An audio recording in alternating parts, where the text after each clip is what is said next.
And if the gynecologist doesn't go along with the baby clinic, because it's a well baby clinic, Right. it's not for the sick ones. Right. So if they do not go along with the well baby clinic, then it's left for the parents to find out. The word of mouth is mostly what we rely on at this stage, and with the little information that we have at the hospital.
I'm supposed to take my girl out to dinner this weekend. I'm so broke, man. Man, I used to have those same problems, but since I got my whip company card, when I take my lady out, I even get something back, Get something back? But you're a lucky fella. I take your mind out the gutter, man. What I mean is, with whip company I get back 1% on every purchase I make. With this card, I can spend in guilders and use it throughout the Netherlands and TDs. Instead of paying 1% of the dollar credit card, man, I get 1% back on every purchase I make at the end of the year. What? I gotta get myself a company on card. Man, but let's go. Let me go. Man, now my lady's birthday gonna be a real celebration. At least now with Whip Compaleon, I know you're gonna get something back. The Whip Compaleon credit card with limits as low as 500 guilders. You don't have to walk with cash, and it is accepted by practically all businesses. The Whip Compaleon is the first guilder credit card that can be afforded by anyone. Well, my next question was going to be about the visits, the house visits, and I wanted to ask if the baby clinic does house visits, but you basically already answered by saying that you used to do it, but you no longer do it, and it's now carried out by the district nurses. Can you elaborate a bit on that? Explain us what is a district nurse, because I have never heard that term before. The district nurses work for the White and Yellow Cross, and they go out into the community and do what is necessary where health care is concerned, whether it is to bathe the patient, give advice, take care of the babies, the newborn babies that is, for the first 10 days of that baby life. They normally come out and weigh, measure, show the parent how to clean the navel, the feeding, breastfeeding, etc. And they would always be of assistance wherever it is necessary. If give advice to the mothers if it is necessary pertaining to the bleeding, etc. Okay, so were the district nurses and the baby clinic nurses one and the same before that separation? Yeah, they were under the same umbrella. The same umbrella. So you all work together. So have some nurses then opted to stay there, or because I know some faces that I used to see when I would go to the baby clinic. So are they working along with you now, or have they decided to stay with the district nurses? They're with the district nursing because it's like we become two companies now. Okay. So we are no longer together, whereas before we were under one umbrella. Marcella, so we've been discussing about the district nursing, and I know before with the baby clinic that the services, they charge something for when you would take your child to get their regular visits. And after, I think when I had my second baby, there were no charges. So is that the same way now with the nursing, the district nursing? Do they go to the homes of these parents for free, or is there a charge involved?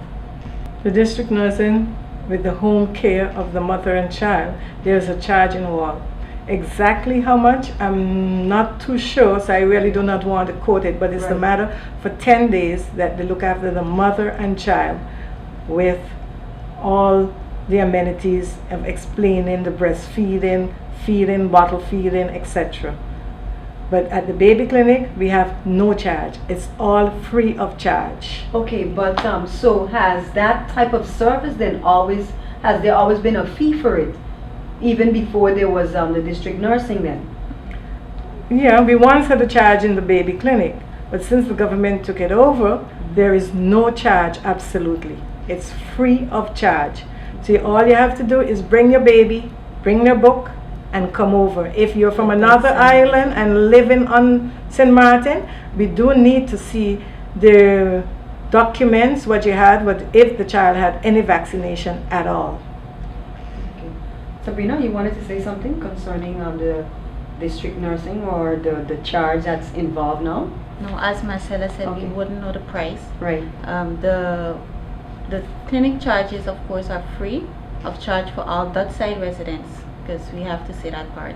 Right. Government funds, of course, only for the dot side. Vaccinations are ordered for people that lives on a dot side. So if someone from the front side wanted to come to the clinic, have you had that before? We had that before, and of course you have people that would say, no, I live on the dot side, and you cannot control that. But actually it's for people that live on the dot side and not on the front side. But if you have a dot side address, then we have to accept you. Right. But what I meant to ask is, if someone comes from the front side, because of they heard the service at the baby clinic is free. not only free, but it's excellent. What would you do? Would you turn them away, or would you tell them that you have to look into see how much they would have to pay because they're not that side citizens? How would you, or have you had cases like that? Yes, we have cases like that, and we would have to turn them back. Okay.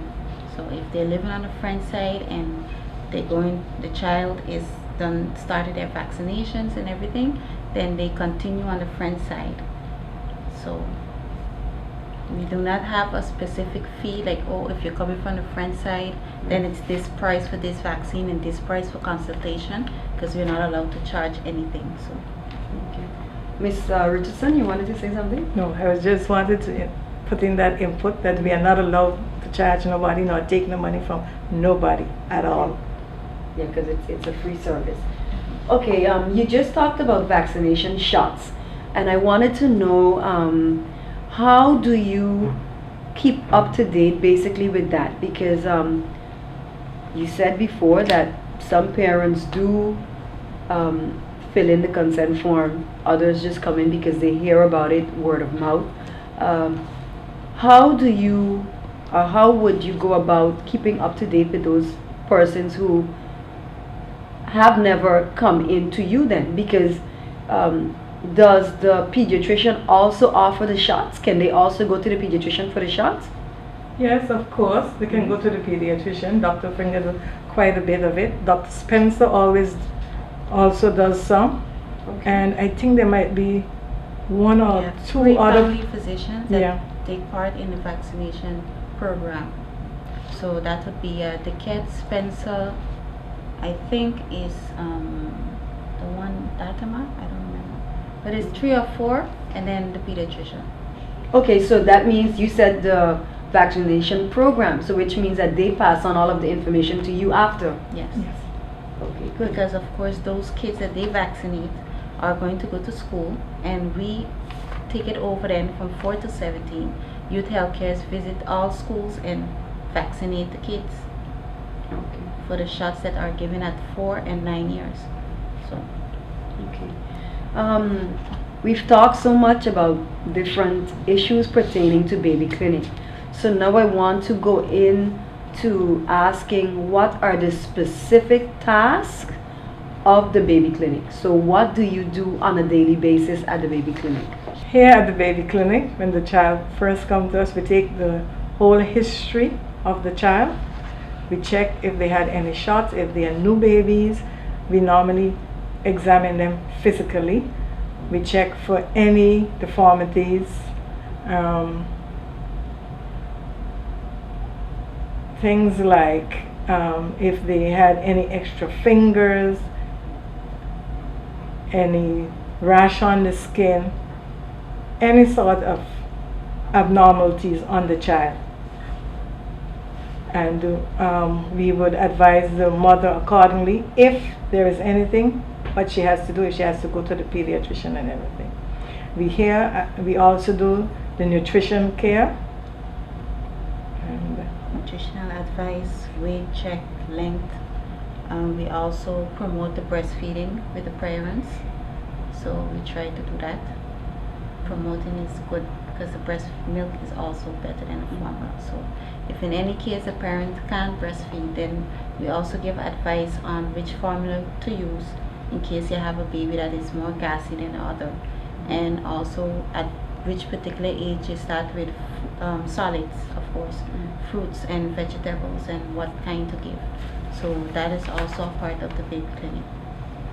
Okay, you talked about that you check for also abnormalities within the children, and you talked about the extra fingers. Now, I know that I have actually seen babies with it, and you know, some parents, like I know of one particular person who was afraid of actually doing something to have it removed. But how do you advise a parent to deal with that? Because can all of these extra little fingers that are growing be removed while the child is still growing? Yes, they can be removed, but it is left for the pediatrician to decide, because they have to check to see if there are any blood vessels, what type of blood vessels, etc., before they decide to remove it. Because you know the old time way of removing it, they tie a thread or a piece of, you know, small little rope thing around it, and they say after a couple of days that it fall off. So that's why I asked the question, you know, do all our parents advise to remove it? But that is very vital information to know, that it depends if there's a blood vessel in there, because I don't think people even think about that. You know, they see it and they want to remove it, and they tie this thing around it with the hope that it would fall off. You don't only have it on the fingers, you can have it on the side of the ears, you can have it on the back of the neck, you can have it even on the chest sometimes. There's a little extra growth, and you would see sometimes like it's a little bit red or blotchy, and you could have blood vessels in all these things. So it's always advisable for them to check with a doctor first before they decide to do anything. Well, Marcella and Sabrina, thank you so much for that information that you've given us thus far. And we will be asking you, or I will be asking you some more questions, but that is it for today's first program on the baby clinic. And to you, the viewing audience, we would like you to tune in next week as we bring you part 2 on the issues pertaining to baby clinic.